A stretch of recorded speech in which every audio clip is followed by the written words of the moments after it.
Mirë, do të shkojmë tashmë me një nga lajmet e fundit. Deputetja e Partisë Demokratike Elda Hoti ka humbur bashkëshortin e saj Ladi Ndoja. Lajmin e hidhur e ka publikuar vetë Hoti në rrjetet sociale.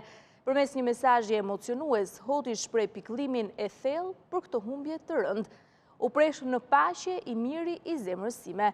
Ladi im, shpirti im, do të na mungosh gjithjetën, shkruan deputetja në profilin e tij në Facebook.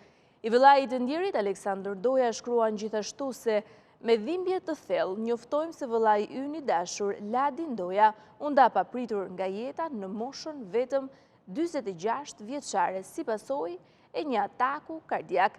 Një goditje e rëndë dhe papritur për familjen tonë, që na ka lënë pa fjalë dhe një dhimbje të pamas. Ladi la pas bashkëshorten e tij të dashur Elda Hoti dhe 2 fëmijët e vegjël, të cilëve u mungon tashmë shtylla e familjes së tyre.